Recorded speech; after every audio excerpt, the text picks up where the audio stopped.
आप देख रहे हैं कोर्ट ब्रेकिंग न्यूज। आज जिला वकील संघ से एक बड़ी खबर आ रही है। जैसा आप सब लोगों को मालूम है कि जिला वकील संघ का चुनाव 15 जनवरी तक होने वाली है। वर्तमान में जिला वकील संघ के महासचिव पद पर पदस्थापित अधिवक्ता विजयकांत झा ने संघ के चुनाव में महासचिव पद पर अपनी उम्मीदवारी ठोकते हुए चुनाव में उतरने का मन बनाया है। आज महासचिव पद के उम्मीदवार अधिवक्ता विजयकांत झा से संघ के चुनाव और महासचिव पद के लिए इनकी उम्मीदवारी पर बात की। इन्होंने प्रश्नों का उत्तर देते हुए चुनाव में जीतकर महासचिव पद पर आने के बाद अपने अधूरे कार्यों को पूरा करने की इच्छा जताई है।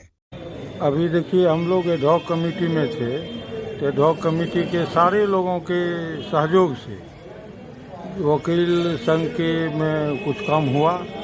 जैसे आम सदस्यों का आरडी खाता जो बंद था कुछ दिनों से, उसको हमने चालू किया। पहले 200 रुपया था, उसको 250 रुपया किया और वो लगभग 600 आदमी का खाता चालू है। दिसंबर तक सबका पैसा भी जमा हो गया है।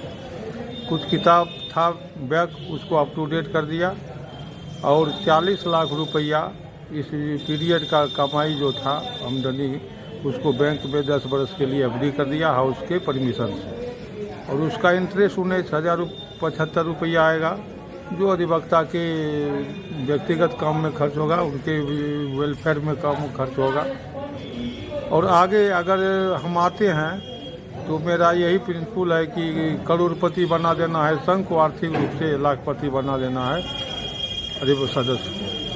मृत्यु उपरांत 10,000 रुपया पहले मिलता था, 20,000 हम लोग जब आए एडहॉक कमेटी तो देना शुरू किए और उसमें फंड बना दिए और इसको धीरे धीरे बढ़ावेंगे। 2-4 महीना के बाद इसको 35,000 कर देंगे, फिर कुछ पैसा आवेगा फंड बनावेंगे, फिर बढ़ाते चले जाएंगे, फिर एफडी करते जाएंगे, ताकि मेरा सोच सीधा सीधी है कि संघ को कम से कम 1 करोड़ रुपया नगद बैंक में रहना चाहिए और वकील को मरणोपरांत लाख रुपया के तक मिलना चाहिए। लेकिन ये एक दिन में होगा नहीं, ये कंटिन्यूटी इस तरह से चलेगा तो हो जाएगा। हम सर ये जानना चाहते हैं कि जिस समय आपने जिला वकील संघ का कमान अपने हाथ में लिया एज ए महासेक्रेटरी, तो संघ के पास उस समय कितना रुपया था या नहीं था, खाली था? इस पर उस समय लगभग 25 लाख रुपया था सब खाता में लाके, और आज मेरे पास 40 लाख जमा करने के बाद आरडी में रुपया देने के बाद भी लगभग 25 लाख पड़ा है।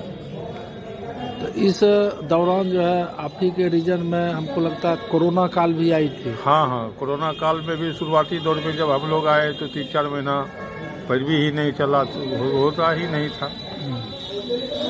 तो ये नए अधिवक्ता जो आपके संघ में हैं, उनके लिए वेलफेयर के बारे में आपने क्या प्लान किया है भविष्य के लिए? उसके लिए भी तो वही आरडी जो चल रहा है वो सबके लिए सबका खुलेगा, जो रेगुलर हैं और जो नए ज्वाइन किए हैं उनका 1 बरस पूरने के बाद जो रेगुलर रहेंगे सबका खुलेगा, सबका खुलेगा खाता।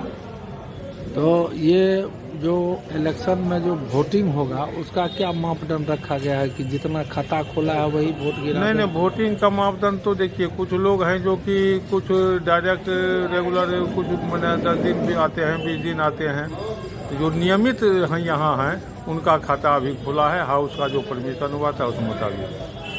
और वोटिंग का तो है जो 3 महीने जो नियम बना हुआ है, 3 महीना सब्सक्रिप्शन जिसका बाकी रहेगा उन्हें देगा, बाद बाकी देगा। वो तो जो प्रथा चलते आया है उसको छेड़छाड़ अपने मन से करना हम समझते हैं उचित नहीं होगा। उसके लिए हम लोग कुछ हैं दोहरी सदस्यता वाले, उसके लिए मार्गदर्शन के लिए हमारे चुनाव आयुक्त ने पत्र लिखा है बार काउंसिल को, जैसा गाइडलाइन है वैसा वो लोग करेंगे। अच्छा सर, पिछली सरकार का ये ऑडिट का मुद्दा लगभग अभी तक बरकरार है। ऑडिट तो संघ का हुआ नहीं है? नहीं, ऑडिट तो हमारे यहाँ 10 बरस से नहीं हुआ है, 10-12 बरस से। वही अब इस बीच में जितना ये सब काम था उसी समय लगे रहे, जिस कारण ऑडिटर बहाल हम लोग हाउस से भी हुआ, कई एक बार 2-3 आदमी बहाल भी हुए, फिर छोड़ दिए, नहीं करेगा, चिट्ठी भी हुआ, फिर कहेगा हमसे नहीं होगा, फिर कहा इसी पीरियड में साल बीत गया। अच्छा सर, कुछ अधिवक्ता ऐसे जूनियर है जो आप भी देखते होंगे कि कि जो सब्सक्रिप्शन नहीं जमा कर पाएगा तो उनको तो वोट का राइट मिलेगा नहीं नहीं, कभी नहीं। वो तो जो हमारे चुनाव हमने भी दिया था पैसा जमा करने का लास्ट पीरियड। चुनाव आयुक्त जो अभी राममूर्ति बाबू है उन्होंने 5 तारीख तक दिया है, 5 दिसंबर तक। जो जमा करेंगे करेंगे, जो छूट जाएंगे छूट जाएंगे, वो वोट नहीं दे सकेंगे और जो सब्सक्रिप्शन नहीं जमा करेंगे उनको वोट से वंचित हो जाएंगे। तो आगे आने वाले जो फ्यूचर में आपका क्या प्लान है? कौन सा काम ऐसा आपको लग रहा है कि जो आपके पद पर रहते हुए नहीं कर पाए हैं और महासचिव बनने के बाद उस अधूरे काम को आप पूरा करने का प्लान मन में बनाए? मेरा प्लान यही है कि जो आरडी खाता हम चलाते हैं मेंबर के हित के लिए, उसको कुछ रेगुलर सालों साल कुछ मिलता चले। अभी 250 का खोले, फिर 100 का खोल दें, ताकि धीरे धीरे 2-4 काम हो जाए। कंटिन्यूटी अगर चालू रहेगा और हमारा कूपन का बिक्री बढ़ेगा, सदस्यों से हम आग्रह भी करेंगे, उसका बिक्री होगा तो हम 2 खाता, एक छोटा एक बड़ा करके करा के एडवांस पैसा हम दे के उसको फुलफिल कर देंगे, तो फिर दूसरा खोलें, तीसरा खोलें। इस तरह से अगर चलता रहेगा रोटेशन में 10 वाइज, तो लमसम अमाउंट 4-5 बरस के बाद हर साल लोग को मिलते रहेगा। अच्छा, आपके संघ के बहुत सारे मेंबर बलिया में भी हैं, मंझौल में हैं, बखरी में हैं, तेगरा में, तो क्या वो लोग भी वोट में पार्टिसिपेट करते हैं? जो हमारे यहाँ आते जाते हैं, जो हमारे यहाँ आते जाते हैं हमारे मेंबर हैं, तो वो तो वोट देते ही है।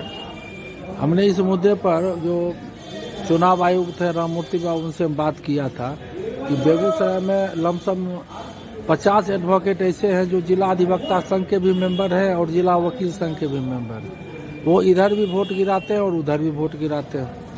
तो इस पर आपका क्या, मतलब किस ढंग का आप सोच रखते हैं? इस पर तो बार काउंसिल को लिखे हैं, जैसा उधर से निर्देश आएगा वैसा होगा। अभी कोई मतलब अब तो इलेक्शन मान लीजिए शुरू हो गया है, तो अभी इलेक्शन के बाद ही क्लियर होगा कि? हाँ, अब तो ये बाद वहाँ से जैसा निर्देश आएगा वैसे होगा।